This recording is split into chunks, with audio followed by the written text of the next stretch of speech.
হ্যাঁ আগায় গোড়ায় দেখেন না এই যে ফলগুলো। হ্যাঁ অসংখ্য ফল, এগুলো বড় হবে, খাবার পাইলে কিন্তু বড় হবে। খাবার দিচ্ছি এখন খালি। হ্যাঁ এই তো আজকে তো প্রথম হারভেস্ট আমাদের।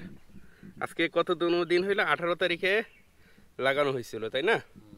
আজকে 21 তারিখ, তার মানে এখানে 21 দিন আর ওখানে মানে 18 তারিখ থেকে 18 তারিখ হইলে 31 দিন,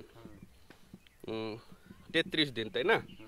আরও মানে গত পরশু দিন থেকে হারভেস্ট করা যেত আসলে, মানে 30 দিনে হারভেস্ট করা যায়, মানে এই শস্যটা তুলতে পারি তাই না? এই যে শশা, এটার ওজন দেখি কেমন।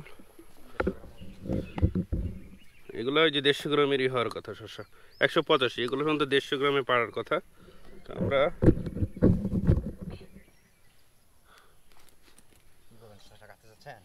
আমি আগে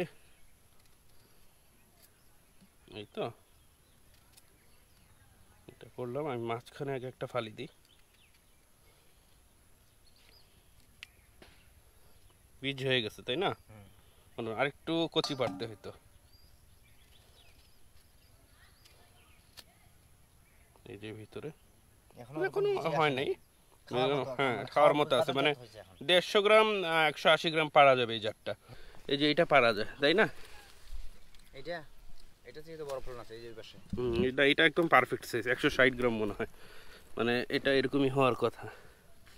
এতে 118 গ্রাম না, এখনো 160 না, একটু বড় হইতো। এখন তো ফুল পরে নেই, এখনো ফুল পরে নেই।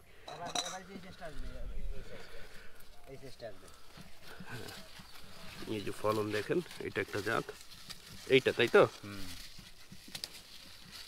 এই যে একটু সাদাটে ধরনের শসা তাই না? এটার ফলন দেখুন,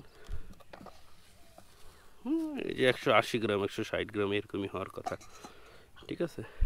তো এইটার কালার দেখেন আপনারা, একটু কচি অবস্থা ভালো, একটু সবুজই থাকে এটা, ঠিক আছে? আমাদের পিএইচ কত মাটির দেখে যাচ্ছি, মাটির পিএইচ এই মুহূর্তে আছে কত, এটা 5.5।